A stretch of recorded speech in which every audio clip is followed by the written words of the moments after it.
as always, we're going to be going through this entire class so that you understand how to approach these questions and the techniques involved in solving these questions and getting all of the points possible. If you like these videos or find them informative, please be sure to like and subscribe. And with that, let's get started on our quest. Alright, so we're told that an 8.55 mole sample of methanol, CH3OH, is placed in a 15.0 liter evacuated rigid tank and heated to 327 degrees Celsius. At that temperature, all of the methanol is vaporized. The methanol decomposes to form carbon monoxide gas and hydrogen gas, as represented in the equation below. The reaction mixture contains 6.30 moles of carbon monoxide at equilibrium at 327 degrees. I want to first ask for the number of moles of hydrogen gas in the tank. Well, since we're starting from just methanol and no carbon monoxide, and then we added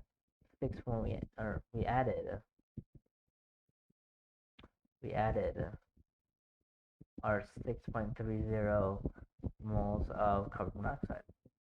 And for each mole of carbon monoxide, we have 2 moles of hydrogen gas. So we're added double that, or 12.6 moles of hydrogen gas. That's the amount of hydrogen gas we have in the tank. Let's move on to the next part, because this was part 1.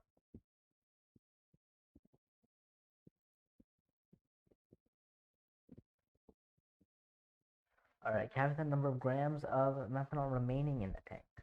Well, since we got rid of 6.30 moles of carbon monoxide, we got rid of 6.30 moles of the reaction. Since there's 1 methanol in the reaction, we got rid of 6.30 moles of methanol. So the 8.55 over 8.55 minus 6.30 is going to end up being 2.25 moles of methanol, which we then multiply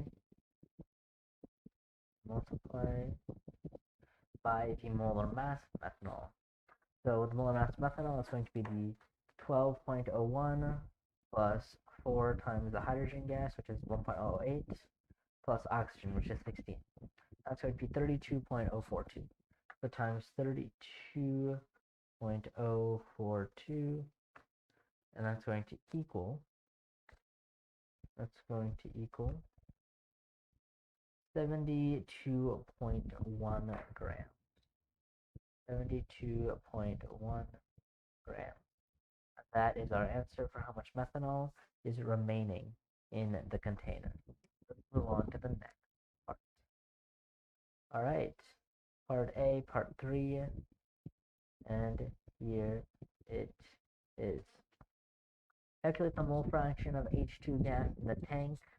Well, that's going to be 12.6 moles overall, divided by, well, we have 2.25 moles remaining in methanol, plus 6.3 from the carbon monoxide, and then the 12.6 obviously from here, from the hydrogen gas, and then we divide that out, and we get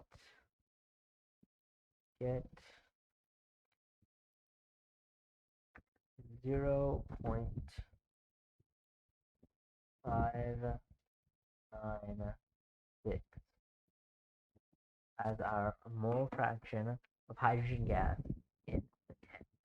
Let's move on. Alright, part A, part 4. Here we are. Calculate the total pressure in ATM in atmospheres of the tank at 327 degrees Celsius. Alright, so essentially what we have here is that we have a volume, we have a temperature, we have a number of moles, and of course we have the rate constant that we know. Constant does change, and we're trying to find the pressure. So what do we do?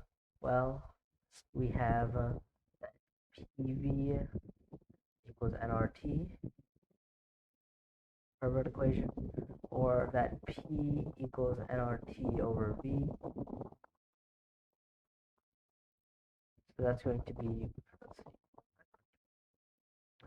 the number of moles is going to be our total number of moles that we found before, 21 times the rate constant. Then atmospheres, so our rate constant is going to be 0.08206. I don't know if you can see it. No, you can't see that. I'll just write it down here. Times 0.08206 times the 15 liters. That's the rigid tank. And I'm going to divide that. Or no, we're going to multiply the temperature first. So we had 327 degrees Celsius. We want our temperature in absolute in Kelvin. So we add 273 and we get 600 Kelvin.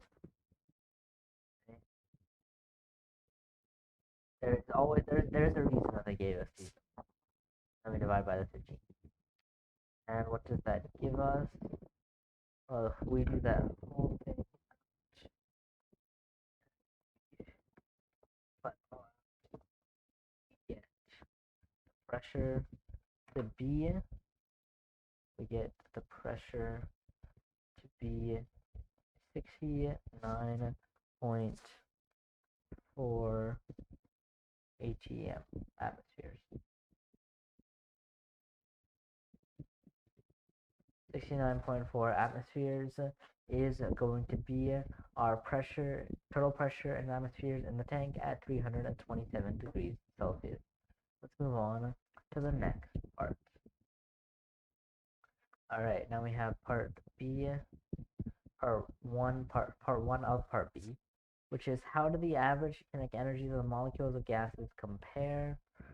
Well, remember that kinetic energy is just based on temperature, right? It's really just a measure of temperature, right? So essentially, since the gases all have the same temperature, then they will all have the same average kinetic energy. Since temperature is just a measure of kinetic energy, of average kinetic energy. And that's it for that part. All right, let's move on to the next part, which is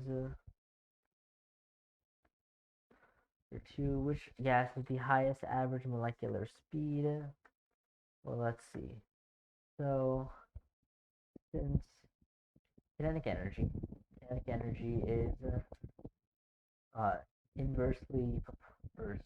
Kinetic energy is essentially 1/2 times mass times velocity squared. Then the highest velocity will be when the mass is lowest, since the kinetic energy is constant for all three compounds, as we found in the previous question. Since the kinetic energy is since the velocity increases when mass goes down, we need to find the one with the lowest mass.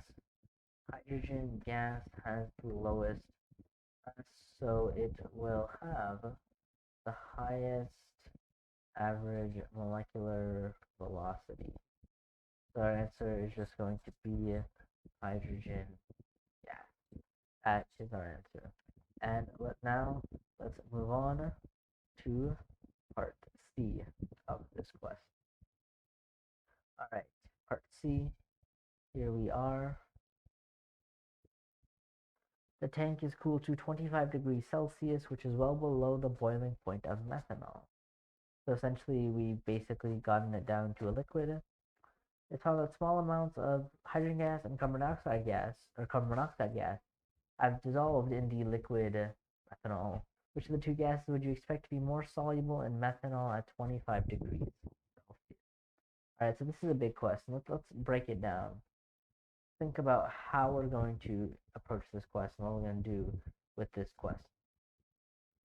All right.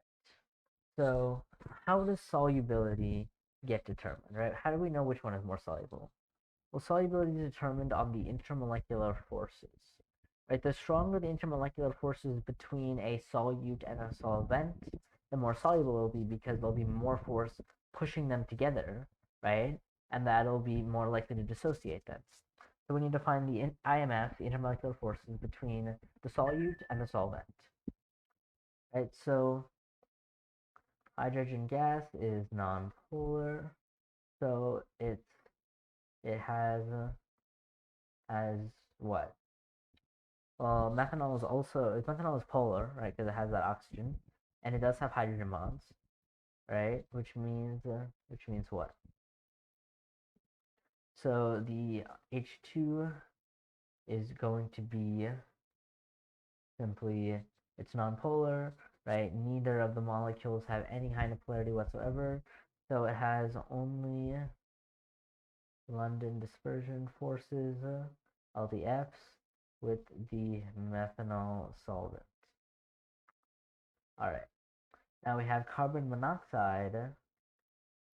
Monoxide is polar, right? Because oxygen is highly electronegative.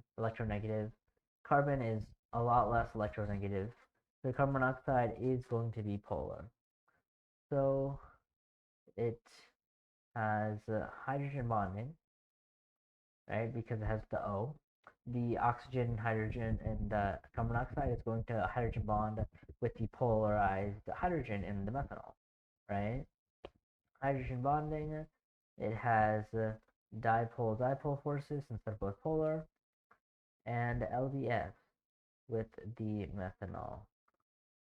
Since since the hydrogen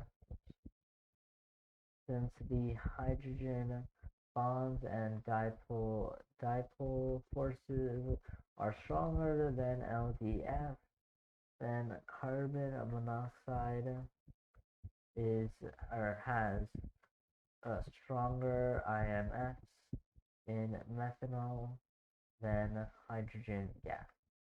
An important thing to note here is that it's not that the point is not that carbon monoxide has more IMFs, that it has three different types, it's that it has stronger IMFs. Like you will have scenarios where some molecules will have hydrogen bonding in LDFs, not dipole-dipole forces, and another molecule will have dipole-dipole forces in LDFs.